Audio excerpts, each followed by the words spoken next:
see. They do.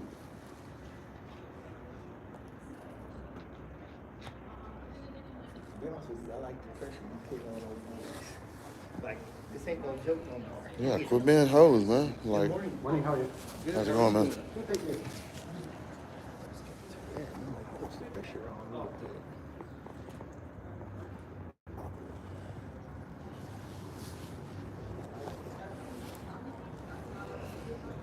Who do we got next? I Colton. don't know the schedule, but I got a guy, Shane Burris. You know, he's a rodeo announcer. Yeah, Cole Davidson's coming on in a minute. If it comes to a time where there's nobody, because he's announcing this little kid's Yeah. roping out here. Yeah. If it comes to where we don't have anybody, Yeah. he said give him a call. He'll come right up and do one real quick. I need that other damn. Oh, it's on freaking TikTok. Huh? I hope it ain't got interrupted. All right, TikTok right here. Is it on? Just checking and see if it's going.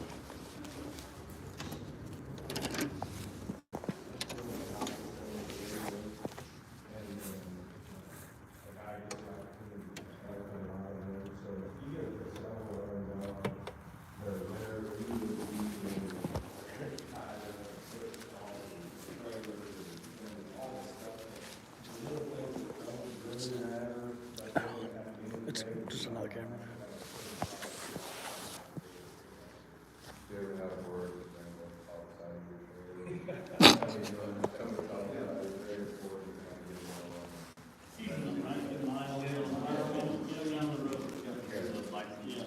And like indoor buildings is totally different deal than outdoor buildings.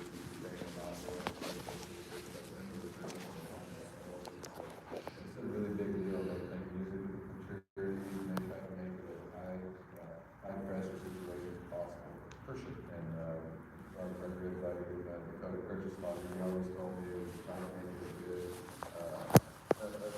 make it a good experience.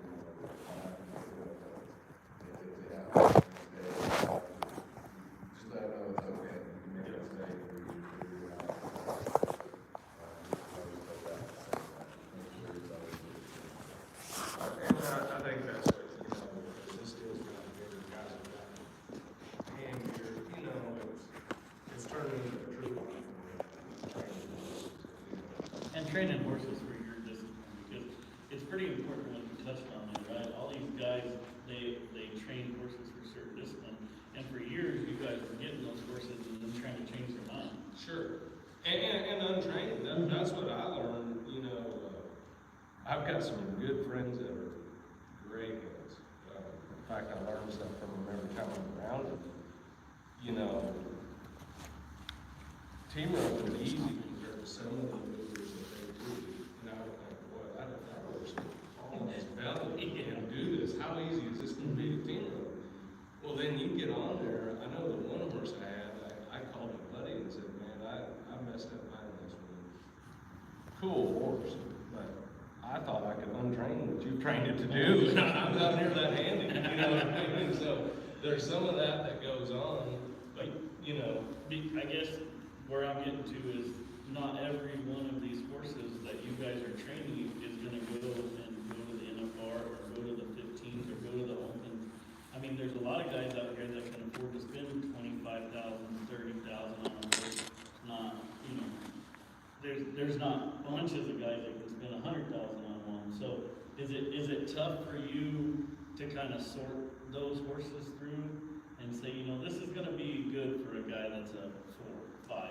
See, and my mindset has always been, this is what keeps me grounded, is I kind of start every horse the exact same, which is not easy to do. You know, if you go buy what's supposed to be your best colt and say you give $50,000 for the 3-year-old, you're like, boy, I would love for this one to be great.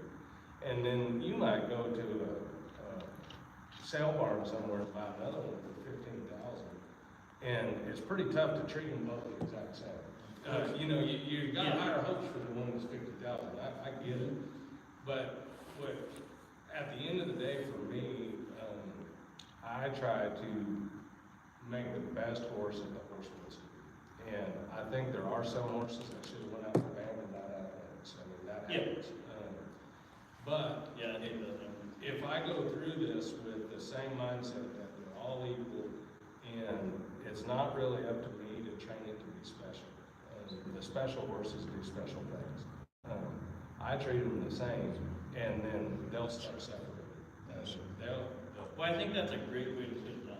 Yeah, they separate themselves and put themselves into their own category, and it's up to me as a trainer to listen to what they don't understand, and that's where the saying of everybody needs to go slow, that's like a misinterpreted deal, because I wanna go as fast as I can for the horse that lets me do it, and anytime that there's a spot that they need more time in an area, that is my job to identify that and slow down how to have until they understand. Most of it's staying out of your way and treating them the same, and then the best ones start separating. Well, if, say the one that I give $15,000 for, if he turns out to be the best horse in the barn, that's doesn't the way it matter. happens. That's great. The one that's 50,000, if there's something about that he don't understand, or he isn't grasping, or that isn't gonna work, he's gonna naturally put himself into a different category. But both horses, to me, if I've done a good job, they will be a very nice product. And so, no different than the guy that's gonna go rope an 8-point. He still wants the same horse that he can tie to the trailer, he can get on, go ride, it's safe, the prettier the better, that goes and works efficiently for what he's doing. I want to do the exact same thing. Right. I might need more speed and more special things because it's a higher level, but we're actually training the exact same thing, and it's up to the athlete to decide where to be. Yeah, that's a great way to put it. Train them the same, the special ones become special. That's what and it's worked well for me. I just think when I started, I'm like, these are all blank pieces of paper, and then, every time I get done, I think they're a true reflection of what I've done. And so each time you get done to me, it's like, you get done and you're like, boy, there's areas I messed up. I don't think I've ever done it perfect. There's always something that you messed up a little, but through that whole process, every horse has taught me something. And that's what I think. The more of them you ride, the more of them you do, the more you learn. As long as you're open to learning, they'll teach you. There's horses I've got done. Boy, how can this one not get what I'm doing? And He cost $50,000. Yeah, he cost $50,000, and I cannot get this through this something done. You get done with this, and then all of a sudden that horse taught you either patience or something. You know what I mean? It taught you something, and then it makes sense. Right. How many do you kind of have in training all the time? Man, for like the fraternity stuff, I try to keep 6 to 10 of them. And for me, I'm kind of a one-man band deal. And so I try to have 3s, 4s, 5s. And then naturally, as each one gets older, they go up. And I'll sell them anytime in there. Most of the time, the horses that I keep are the ones that really go. And so it's not like... Because they're real special. Yeah, well, and the crazy thing is like the horse I brought out here for a backing horse, I had, that was my little rack of four-year-olds at the time. Mm-hmm. That was the one nobody picked. The other ones they picked. And so, at that time, as they were 5-year-olds, I had my phone would ring and say, hey, what do you got? And so I got these 4. They all cost the same, young pig. Well, that's what I think is important for me is you naturally will always have a favorite, or you'll have one that fits you better. But as you go through that group of them, I personally don't want to ride one that don't like you. And so if I don't like them, man, I would just assume somebody else probably will. It's not that it's even a bad horse, but if it don't really fit me, I just assume somebody else do it. The ones that I keep at my house, it's not really a fire sale deal. I mean, I plan on keeping them for years. Well, as time goes on and it's time to sell them, when people call, I'm like, there's 3 of them to pick. And then I don't mind keeping the ones they don't. Yeah, whatever ones they don't take, you don't mind keeping. Yep. You said your backup horse is 7. How old are you? He's 13. Let's talk about that one a little bit, because I've kind of been watching your career, pretty much your whole career, we kind of started at the same time, so that one, you spent a lot of time with that one. And now, he's probably been one of those ones that we were talking about a little bit, he's got a lot of run, he's got a big stop, he's fast footed, and I'm sure getting him going was quite a task. That was one of the more challenging horses I've had. He's so challenging. It was challenging. See, I think you're professional on the podcast, man. Like, you're ready for big interviews. Honesty. Super You got some political. honesty. It's very challenging. That one was challenging. Please like and subscribe. Me and that horse have spent a lot of time together. But you just told us that's how you make a good one. You do. That one we spent extra time. It was a deal. That was a very talented horse, and I would have sold him several times. Had it been. As a matter of fact, he would sell mine. Runs hard. He's very hard to ride, but I think if you get him in the right spot, he's very easy at the same Yes, time. and he was a hot-blooded horse, and But there had to be some connection there, because you're telling me you got 6 or 10 horses, you're training all the time. I mean, this is what you do for a living. I think that's kind of hard sometimes for the listeners to understand, because a lot of us, you know, we work a job and then get our horse out, go rope on the weekend. But for this, I mean, this is your guys' job. I mean, that's what you do. So this horse had to have something that stuck out, you know. 100. There was stuff that horse can do that is unbelievable. There was stuff that horse has done that you don't train them to do, they just do. Mm-hmm. And they have a crazy way about doing it. I mean, he is a freakish athlete.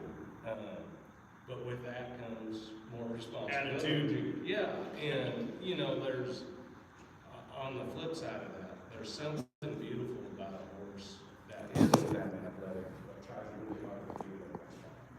Sometimes that's an easier horse, because they stay out of your way, they only do what they do with the task. And when you rodeo for 11-2, there's something beautiful about that. It's like, man, it stays out of my way, it lets me win. There's stuff that's really nice about that. As you ride that horse longer, there'll be times you go to bed, you're like, I wish he was this. You know, I wish he was a little faster, a little this. You know, you always wish for something. That horse had the complete package. There was a lot of days I'm like, if he was just not fine, would be beautiful. You know what I mean? If he was Give me 10%. just 10% is all I need, man. And so there was some of that went on with him, and about, like I said earlier,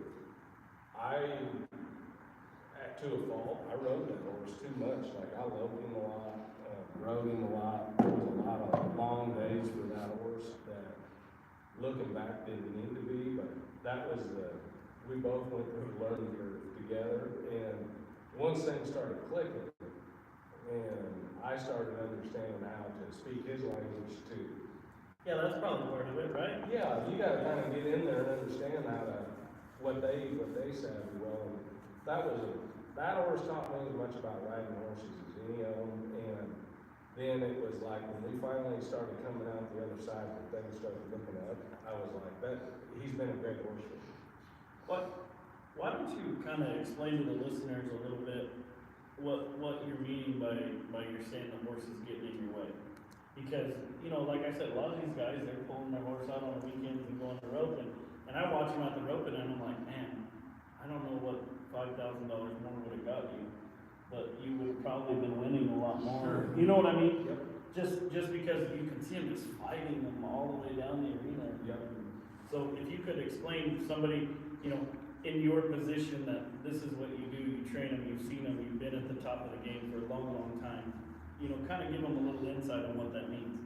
So to me, you know, when a horse works perfect, there's a part in there that they're locked onto the cow as they're running to it. You can feel every step. They're running hard, but each step is to jockey themselves into position. And